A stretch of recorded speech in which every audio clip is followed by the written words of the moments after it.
बहुत शरारती हो गया ना। छोड़ो ना। छोड़ूंगा नहीं, छेड़ूंगा। पपी दो ना। छोड़ो ना। सुनो ना। नहीं सुनना। सुनो ना। अरे सुनो तो सही। कहाँ जा रही हो? सुनो तो सही। अच्छा, mini mini happy returns of the day. ऐसे नहीं, ऐसे नहीं चलेगा। कुछ तो स्पेशल करना होगा। बहू, आज चाय मिलेगी क्या? पापा, अरे अरे यार, पापा को भी अभी।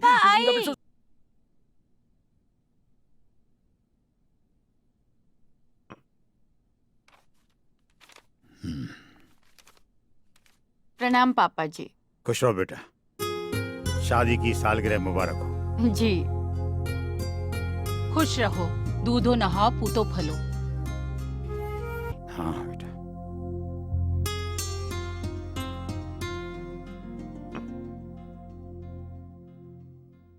तुमने बहू को क्या आशीर्वाद दिया? दूधो नहाओ पूतो फलो। क्यों? पिछले 5 साल से आशीर्वाद देती चली आ रही हो, लेकिन तुम्हारा आशीर्वाद फल फूल नहीं रहा है। मतलब? अरे माँ बाप 60 साल से ऊपर हो चुके हैं। हर माँ बाप चाहता है कि वो अपने पोती पोता के साथ खेले। जब पोता कंधे पर बैठकर उधम मचाता है, इस परेशानी में ही वो खुश होता है। और दादी अपने पैरों पर लेटाकर जब बच्चे की मालिश करती है ना, हाँ, और गोदी में जब बच्चा पेशाब कर लेता है, तो दादी के लिए वो जिंदगी का सबसे बड़ा सुख होता है, समझी? आज ही मैं बहू से बात करती हूँ। बहू, हाँ तेरे पापा की शिकायत लेकर आई हूँ तेरे पास। पापा जी को मुझसे क्या शिकायत हो गई? तुम लोगों की प्लानिंग बंद करो। हमें इस घर में एक बच्चा चाहिए, बस। 5 साल हो गए, घर में अब तक बच्चे की किलकारी नहीं गूंजी। अब तो मोहल्ले वाले भी इशारे इशारे में टॉन्ट मारने लगे हैं। मम्मी, क्या हो गया? किसकी इतनी मजाल जो आपको अपने इशारों पर चलने के लिए मजबूर कर रहा है? तू और कौन? माँ, क्या गोल गोल घुमा रही हो? साफ साफ कहो ना, क्या कहना चाहती हो? देखो, मुझे ऑफिस के काम से बाहर भी जाना है। तू जाना चाहता है तो जा। हम बुढ़े बुढ़िया को खेलने के लिए खिलौना देता जा, बस। संजना जी। यार, मेरा बैग रेडी कर दो ना, टाइम हो रहा है यार, मुझे जाना भी है। जी। मम्मी, आपका छोटा बेटा है ना सुशांत, देखिए आप लोगों के अरमानों को वही पूरा करेगा। क्यों? तू क्यों नहीं? मम्मी, क्योंकि मैं बाप नहीं बनना चाहता।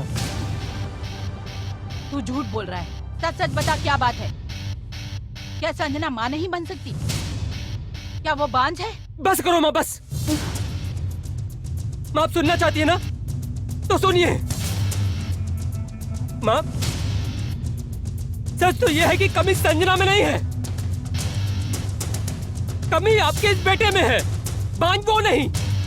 माँ, मैं हूं ना मर्द, मैं मेडिकली अनफिट हूं। मैं चाह कर भी बाप नहीं बन सकता, नहीं बन सकता। माँ, मैं कैसे समझाऊं आपको, कैसे समझाऊं?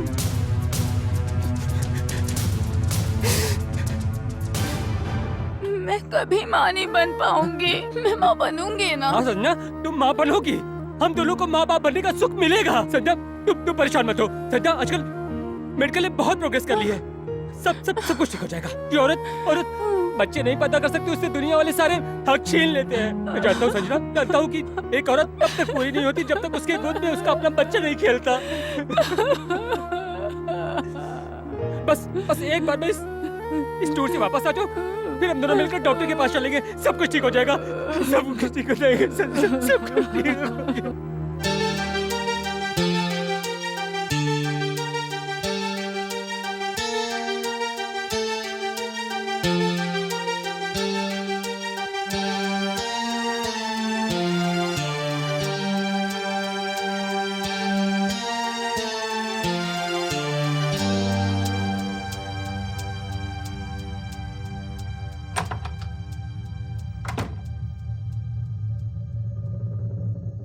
तुमने दरवाजा क्यों बंद किया?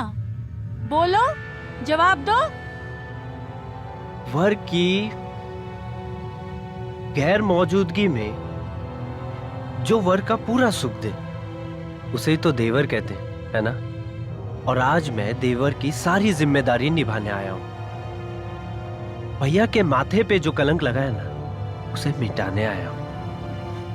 कोई आपको पांच कहे और भैया को ना मर्द, ये मैं बर्दाश्त नहीं कर सकता, कभी नहीं। इससे आप दोनों को उबारने आया हूं। माँ पापा पे कोई ताना कसे, ये कोई सह सकता है? इससे उन्हें बचाने आया हूं और खानदान की इज्जत, आबरू, इन सबको निखारने आया हूं। अब देर मत करो, आप मेरी बाहों में आ जाओ। हाँ। भाभी, आपके एक समझौते से पूरे परिवार को पूरी जिंदगी राहत मिलेगी और घर को मिलेगा एक वारिस। जिस लड़के को मैंने अपना बच्चा समझा, आज वो मेरी ही इज्जत उछालने की कोशिश कर रहा है। मैं यहाँ किसी की इज्जत नहीं उछाल रहा, बल्कि परिवार पे लगने वाले कलंक से उसे बचा रहा हूँ। मान जाओ भाभी, बस एक बार मेरी बाहों में समा जाओ।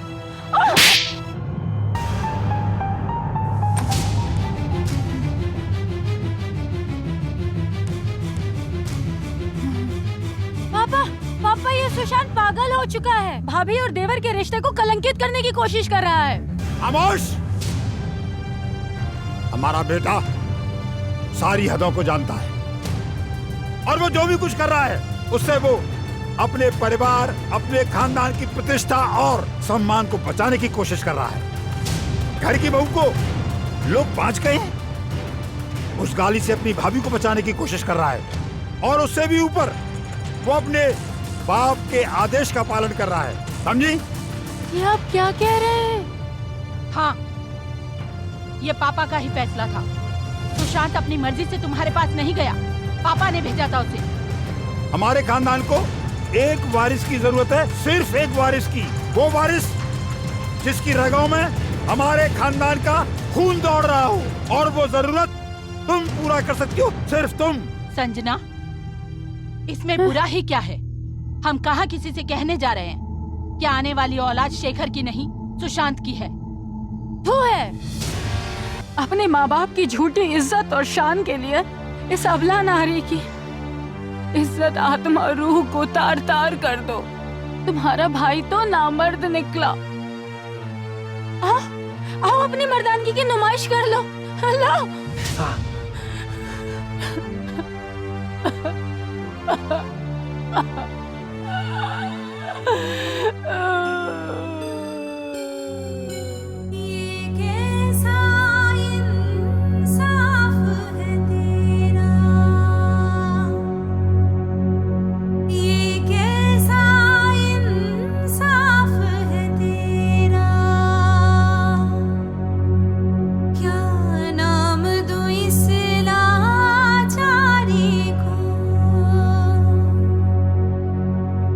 मजबूर बनाया तूने आखिर, क्यों इतना एक नारी को कभी इज्जत के नाम पर, कभी ममता के नाम पर होती रहती बदनामियां। इससे अच्छी मौत ही देता, क्यों देता है जिंदगानियां, क्यों देता है जिंदगानियां, क्यों देता है जिंदगानियां।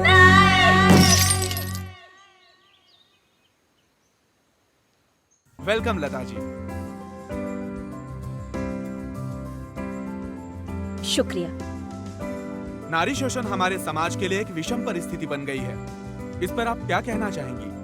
मेरा मकसद ये है कि मैं घरों में हो रहे इन शोषण को उजागर करूं, उसके खिलाफ लड़ाई लड़ूं, इन्हीं शोषित महिलाओं को इतनी हिम्मत दूं कि वो अपने साथ हो रहे अत्याचार से वो सब लड़ें।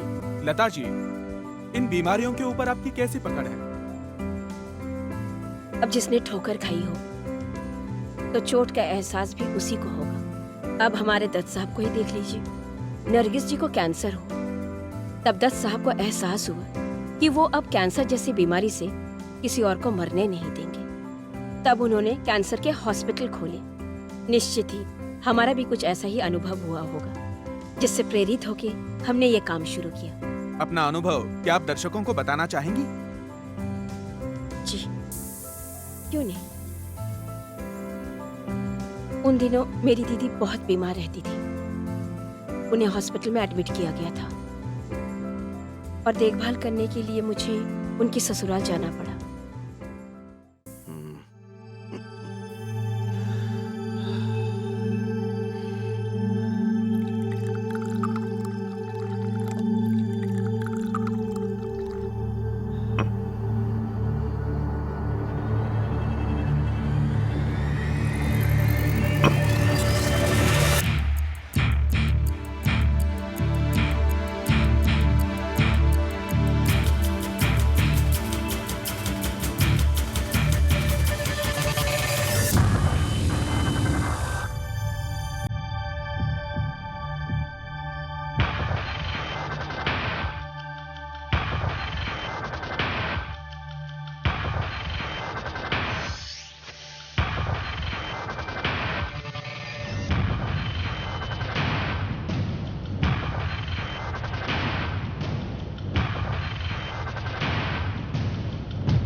ये क्या कर रहे हैं आप? प्यार कर रहा हूं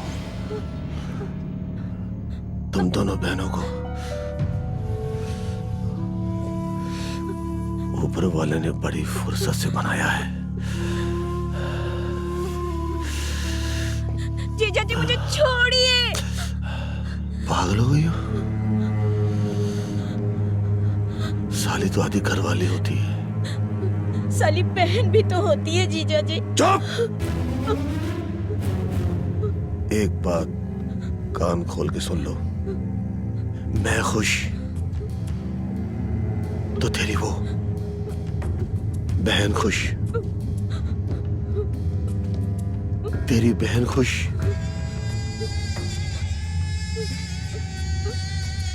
तो तू खुश। तुम दोनों खुश तो तुम्हारे घर वाले खुश। ठीक बोला ना मैंने? क्या हुआ? बोल, क्या सोच रही हो?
जुल्म के खिलाफ आवाज क्यों नहीं उठाई?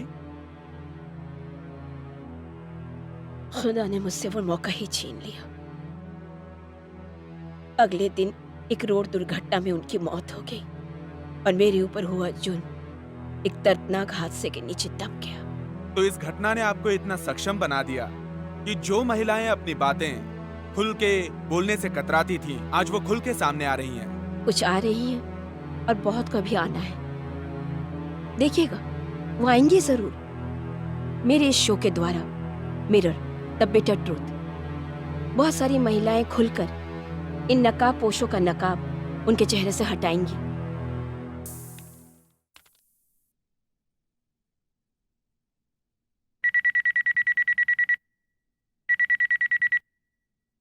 हेलो। हाँ लता, संजना बोल रही हूँ। हाय संजना, बता कैसे याद किया?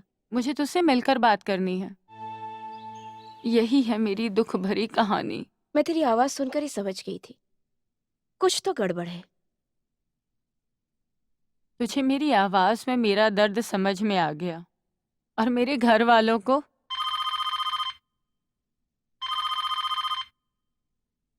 हाँ माँ बोलो। कैसी है बेटी तू? मैं अच्छी हूँ माँ, आप लोग कैसे हो? हम लोगों की छोड़, तू अपना ख्याल रख। ऐसी हालत में काम धाम नहीं करना चाहिए। कैसी हालत में? बेटी, आज सुबह ही खुशखबरी देने के लिए समधी जी का फोन आया था कि हम नाना नानी बनने वाले हैं। माँ मैं आपको कुछ देर में कॉल करती हूँ। ठीक है बेटी। तू अपने घर वालों को तो सब सच बता। घर वालों को बताकर क्या होगा? मतलब? अब तो ये बात हर किसी को पता चलनी चाहिए। जो मेरे साथ हुआ है ना, अब वो किसी और के साथ नहीं होना चाहिए। जो हर घर में शोषण हो रहा है औरतों का, सबको पता चलना चाहिए। आखिर सच्चाई क्या है इस समाज में और औरतें क्या भुगत रही हैं।